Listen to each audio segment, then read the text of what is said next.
News, सच जरूरी है। नमस्कार दर्शकों, आप देख रहे हैं MNS न्यूज टीवी पर। मैं हूं आपके साथ श्रद्धा तिवारी। तो आइए देखते हैं आज की खास खबर।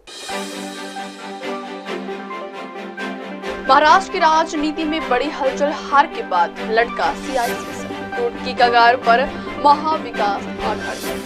फडणवीस से उद्धव ठाकरे की नजदीकियां पर एकनाथ शिंदे का कटाक्ष। तो आइए देखते हैं खबरें विस्तार से। महाराष्ट्र की राजनीति में बड़ी हलचल, हार के बाद लटका CIC सफल। राज्य में हुए विधानसभा चुनावों में कई नेताओं ने दल बदल कर चुनाव लड़ा। कुछ बड़े नेता नामांकन पाने के लिए दूसरी पार्टी में चले गए।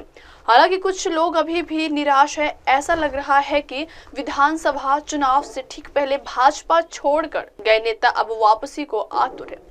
खबर है कि विधानसभा चुनाव का टिकट पाने के लिए भाजपा छोड़कर दूसरी पार्टी में शामिल हुए नेता फिर से भाजपा की राह पर चल पड़े हैं। पार्टी छोड़ने वाले नेता भाजपा नेतृत्व के संपर्क में हैं।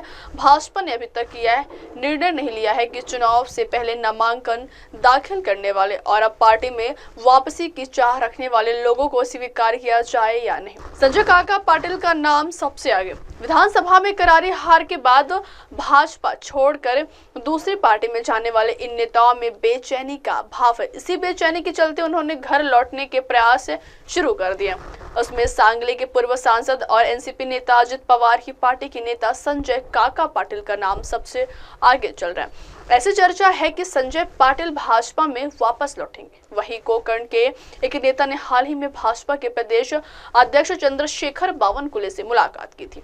जानकारी मिली है कि अजित पवार की राष्ट्रवादी पार्टी में शामिल हुए संजय काका पाटिल भी भाजपा में लौटने की इच्छुक है। संजय पाटिल विधानसभा चुनाव हार गए। इसके बाद वह अब एक बार फिर अजित पवार की पार्टी से भाजपा में शामिल होने की इच्छुक है। अगली खबर, टूट की कगार पर महाविकास आघाड़ी। महाराष्ट्र विधानसभा चुनाव में करारी हार के बाद अब राज्य में विपक्ष की महाविकास आघाड़ी टूट के कगार पर पहुंच गई। दिल्ली विधानसभा चुनाव में शिवसेना ने कांग्रेस को छोड़ अरविंद केजरीवाल की आम आदमी पार्टी को समर्थन देने का ऐलान किया है। इससे आग और भड़क गई।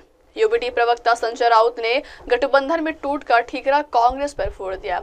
उन्होंने कहा कि हम लोगों ने लोकसभा चुनाव साथ मिलकर लड़ा था और नतीजे भी अच्छे रहे। उसके बाद हम सभी की, खासकर कांग्रेस की जिम्मेदारी थी कि महाविकास आघाड़ी के अलावा राष्ट्रीय स्तर पर इंडिया गठबंधन को जिंदा रखें, एक साथ बैठकर आगे का रोड मैप तैयार करें, लेकिन कांग्रेस ने ऐसा नहीं किया।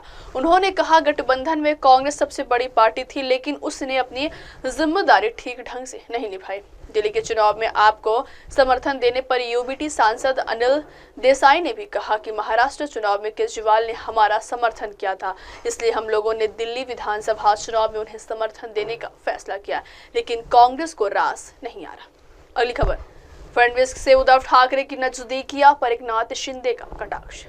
महाराष्ट्र में हाल ही में बीजेपी और उद्धव ठाकरे की शिवसेना के बीच नजदीकियां काफी बढ़ने लगी। जब से देवेंद्र फडणवीस राज्य के मुख्यमंत्री बने हैं, तब से इन दोनों पार्टियों के बीच विचार काफी मिल रहा है।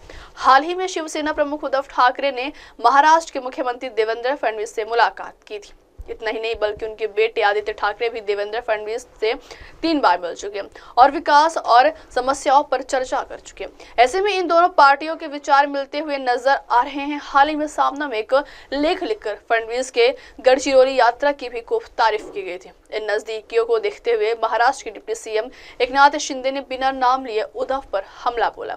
शिवसेना प्रमुख और उप मुख्यमंत्री एकनाथ शिंदे ने कहा है कि जनता ने महाविकास आघाड़ी गठबंधन को अच्छा सबक सिखाया है, लेकिन यह गठबंधन अब अवसरवादी हो गया। सभी MVA के नेता अब CM से मिल रहे हैं। विधानसभा तो बस एक झलक है, नगर निगम अभी बाकी है और पिक्चर अभी बाकी। यह कहते हुए डिप्टी CM एकनाथ शिंदे से बिना नाम लिए उद्धव ठाकरे पर निशाना साधा। शिंदे ने कहा, कुछ लोग मुझे असंवैधानिक मुख्यमंत्री कह रहे थे और अब चुनाव में बाला साहेब के विचारों से विश्वासघात करने वालों को जनता ने सबक सिखाया। विपक्ष ने हिंदुत्व के विचारों से विश्वासघात किया, अपने स्वार्थ के लिए सब कुछ किया। उन्होंने यह भी कहा कि महाराष्ट्र के लोग शिवसेना में शामिल हो रहे हैं, उससे इसकी पुष्टि हो जाती है। शिवसेना प्रमुख एकनाथ शिंदे ने आगे कहा, कुछ लोग मुझे असंवैधानिक सरकार का असंवैधानिक मुख्यमंत्री कह रहे थे। अब वक्त हो चला दर्शकों ब्रेक का। ब्रेक से लौटने के बाद देखिएगा देश और दुनिया की तमाम बड़ी खबरें। बने रहिए MNS न्यूज टीवी पर। नमस्कार। हाय हेलो नमस्कार, मैं हूं पंकज विष्णु और आप देख रहे हैं MNS न्यूज। आप देख रहे हैं